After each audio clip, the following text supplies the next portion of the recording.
Good morning guys. So every gising is a blessing. So baba muna tayo. Quick tour. Ito naman yung view sa umaga nitong Clear Water Park Hotel na kung saan kami nag-stay ng mga guests buong Bulacan. So ayan yung view. Ayun na si Haring Araw. Ayan guys, diba ang laki? Ang ganda niya. Tignan nyo. Ayan, ikot ko lang kayo. Ayan. Sa taas ako nag-stay last night. Second floor. So, good morning. Every gising is a blessing. So, yan. 7 a.m. pa naman yung call time for breakfast ng mga guests.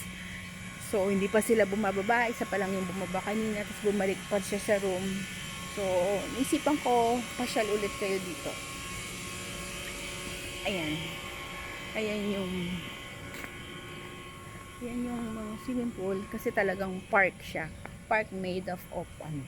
Gawa siya sa swimming pools. Ang daming swimming pools. Tapos, yung ganda ng lugar, peaceful.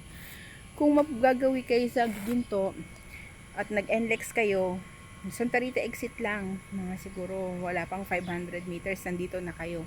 Madali siyang puntahan. Tapos, marirecommend ko to sa mga company o sa mga family outings kasi sobrang laki, sobrang sulit. May enjoy nyo to talagang yung peaceful, yung nature, ang ganda.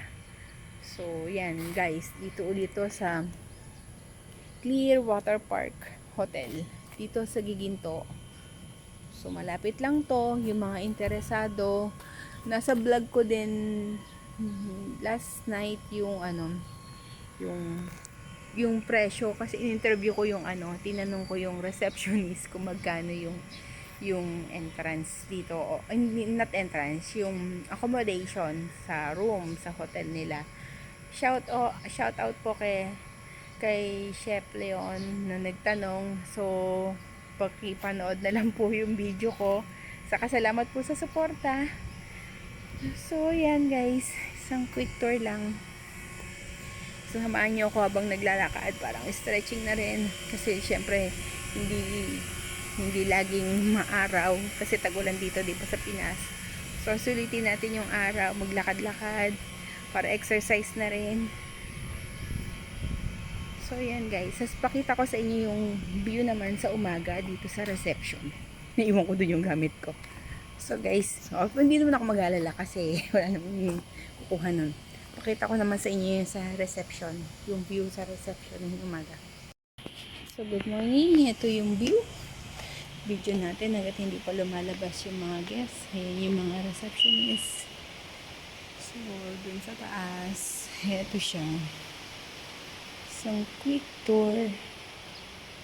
Dito ako nag-stay ngayon habang hinihintay ko yung mga guests. Kagabi pinakita ko na to, pero baka mas kita pag umaga kasi syempre iba yung ilaw katulad nito, diba? Ang ganda niya, diba? O, diba? So yan, tapos meron sila mga ganito banga. So meron ako papakita dito. Naalala ko na naman si Tunay na Buhay sa Europa. Naalala ko siya kasi nakakita ko nito. Although hindi to sungka kasi parang nabanggit niya minsan sa isang live niya. Parang yung sungka. Pero to hindi to sungka. Alam ko, plater to eh. Servant to ng mga candies or something. Naalala lang ako. Gusto ko lang ipakita sa inyo. Gusto ko lang i-share. Diba ang ganda? Umiikot ba to? Oh, so umiikot din siya. So, diba? Ang ganda. Made of wood. Hello po. Shout out po. Tunay na Buhay sa Europa. Nalala ko lang po kayo dito. Ayan. Ayan guys. Isang quick tour lang. So, yan. Nandito na kami sa breakfast. Pakita ko sa inyo yung breakfast dito. Start tayo dito sa coffee. So, meron silang hot chocolate saka coffee. Kung gusto niyo may creamer, ayan.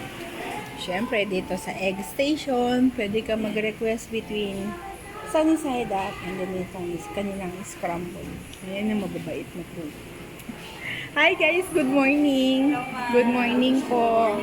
So ito kanilang breakfast. Ito yung kanilang soup, egg soup. Ayan, Pinoy pa rin. Good morning mga ate. Hi, good morning. Ngayon magbe-breakfast na rin sila.